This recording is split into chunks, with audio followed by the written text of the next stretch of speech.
शंकर जी की मूर्ति की पूजा का नहीं बता रहे, जो शिवलिंग की पूजा करते, स्त्रियों व पतला शूद्रा सपच्यवासिनो, चाहे वो स्त्री हो चाहे पुरुष हो, भगवान शंकर की पूजन करने वालों के सब दुख मिट जाते हैं। भगवान शंकर तो यदि पशु भी शंकर जी की आराधना करता हो तो वो भी मुक्ति का परम पद का अधिकारी हो जाता है।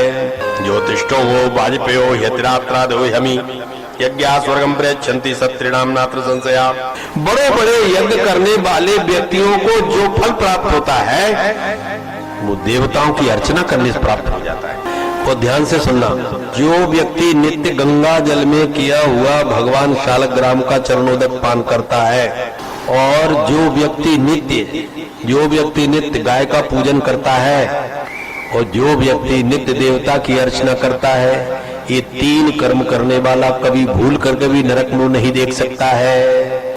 नरक जाने से तो दान पुण्य धर्म ये बचाते हैं, बड़ी बड़ी तपस्या बचाती है, लेकिन इनमें तो कोई बड़ी तपस्या नहीं। गाय को थोड़ा खिला दिया, उसकी सेवा कर दी, देवताओं की अर्चना में एक लोटा जल डाल दिया, थोड़ा चावल बीज पत्र चढ़ा दिया, हनुमान जी के चरणों में प्रणाम कर लिया, तो पूजा हो गई। और शालग्राम भगवान का चरणोदक बन ही रहा है। नित्य नित्य चरणोदक प्राप्त करने वाला, नित्य गो पूजन करने वाला और नित्य देवताओं की अर्चना करने वाला व्यक्ति कभी भी अधोगति को, नरक गति को प्राप्त नहीं करता है। श्रीमद् भागवत में लिखा है, पूजित प्राश्नात् प्राग गोप श्रीमच्युतम, जिसका नियम है भोजन करने के पहले गाय की पूजा करता है, देवता की पूजा करता है और भगवान का चरणोदक लेता है। ये तीन काम करने वाला कितना बड़े से बड़ा महापापी भी हो तो भी कभी नरक की गति को प्राप्त नहीं हो सकता है। वो दिव्य धामों का अधिकारी हो चुका होता है। ऐसे ऐसे उपाय मनुष्य लोक में हैं, लेकिन दुर्भाग्य हमारा ये कि हम उनको चले तब, माने तब, उनको समझे तब, इनको हम समझ नहीं पाते। इसका कारण है हमारी मुझे एक सामान्य व्यक्ति मिल गए, ज्यादा पढ़े लिखे नहीं थे। मैं कोई पुराण में पूजा का बड़ा विधान बता रहा था, थोड़े विनोदी स्वभाव के थे वो। कथा के बाद आए, बोले महाराज आपने पूजा का इतना विधान बताया, हम तो दो बातें जानते हैं। हम कहा क्या? हमारे यहाँ तो एक संत आए थे बहुत पहले, जो बचपन में हमने उनसे पूछा महाराज जी हम पढ़े लिखे नहीं हैं और ज्यादा पूजा जानते भी नहीं है, बताओ हम क्या करें। वे हमें एक मंत्र दे गए, बोले धो के पी लो और बता के खा लो, इतने से उद्धार हो जाएगा। माने भगवान पर जल चढ़ाया और जल पी लिया, और बताकर खा लो, माने भोजन ले जाकर के दिखा दो कि लो भगवान और पालो। यदि ये दो काम करते रहोगे तो अभी तुम्हारा उद्धार हो जाएगा। जो शिवलिंग होता है, ध्यान से सुनो, ये प्रश्न कई बार खड़े हो जाते हैं, शिवलिंग का चरणोदक क्यों नहीं लिया जाता? बड़ी बड़ी कुकल्पनाएं, शास्त्र तो पढ़ते नहीं। यहाँ की सुनी मार दी, नहीं तो हनुमान से मार दी, जो अंदाज मन में बैठा तो बोल दिया। ऐसा बोले ब्रह्महत्या का पाप लगता है। बिना शास्त्र यो ब्रूयात् तमाहु ब्रह्मघातकम, बिना शास्त्र को देखे किसी बात का निर्णय मत दो, नहीं तो पाप तुमको लग जाएगा। जो नर्मदेश्वर शिवलिंग है, जो ज्योतिर्लिंग है, उनका चरणोदक लिया जा सकता है, कोई हानि नहीं। नर्मदा का शिवलिंग बिना गढ़ा हुआ, यदि उसमें टांकी लगा दी, बनाने वाले ने उसको फोड़ तोड़ करके सीधा कर दिया, तो फिर उसका चरणोदक नहीं ले सकते। क्यों? क्योंकि पुराण में लिखा है कि शंकर भगवान ने चंड नाम के गण को वरदान दिया है कि मेरे शिवलिंग पर, जलेरी पर जो वस्तु चढ़ेगी वो तुम्हारी हो जाएगी। अब आप नारियल चढ़ा दो, पैसा चढ़ा दो, कपड़ा चढ़ा दो, भोजन रख दो, जो भी रखोगे उसे चंड का हो चुका है, उसे लेने में पाप लगता है, वो आपको डालना पड़ेगा नदी में, विसर्जन करना पड़ेगा। लेकिन यदि नर्मदेश्वर और ज्योतिर्लिंग के ऊपर रख दिया गया है, चाहे वस्त्र हो, चाहे प्रसाद हो, चाहे जल हो, ग्रहण किया जा सकता है। इसलिए कभी भी जो शिवलिंग बनाए हुए हैं, चाहे संगमरमर के हो चाहे किसी धातु के हो, पर यदि उसमें बनाने में कोई प्रक्रिया की गई है, उसका चरणोदक नहीं लेना चाहिए। इसलिए नहीं लेना चाहिए कि वो अपवित्र है, ना ना ना। अरे साधु ब्राह्मण का चरणोदक ले लेते तो शंकर जी का चरणोदक लेने में क्या हानि? इसीलिए ऊपर चढ़ा हुआ नैवेद्य बना है। शैव नैवेद्यम नैवेद्यम दृष्टवा, नैवेद्य दृष्टि मात्रेण, शिवपुराण में लिखा है शंकर जी का लगाया हुआ भोग यदि कोई देख ले उतने में सारे पाप कट जाते हैं, मुंह में डाल ले फिर तो सारे पाप से तुरंत मुक्त हो जाता है।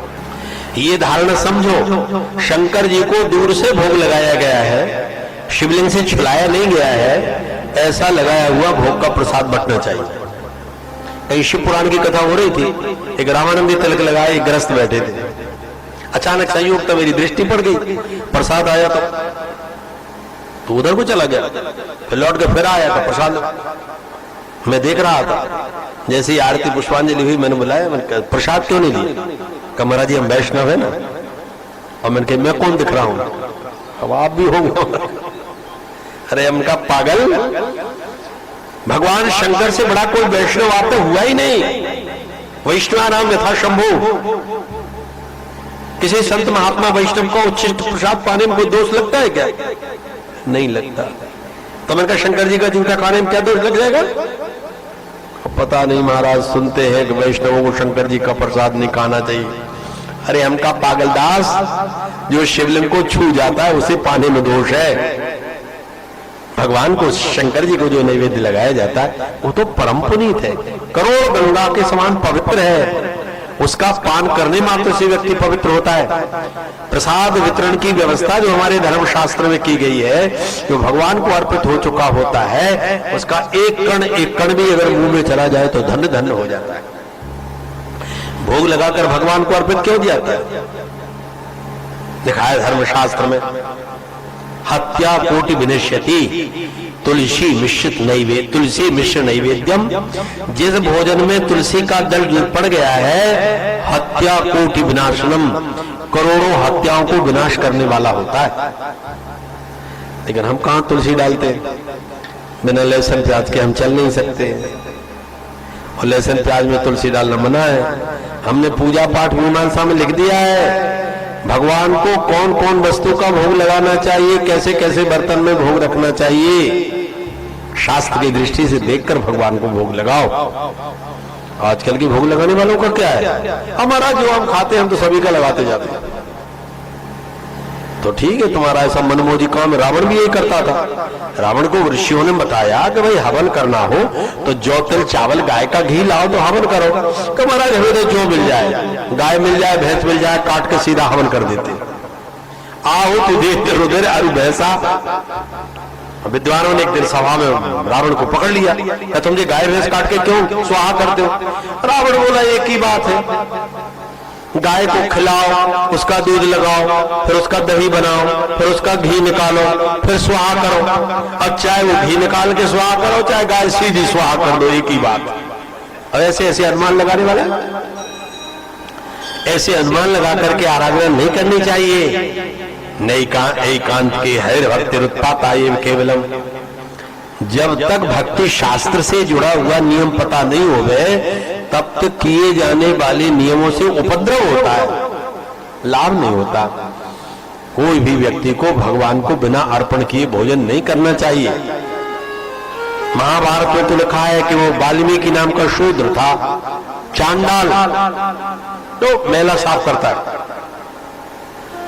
भगवान ने राजसूय यज्ञ में शंख रख दिया था कि भाई शंख बजेगा तो समझ लेना यज्ञ पूरा हो गया। शंख नहीं बजा। पांडव बोले महाराज शंख नहीं बजा।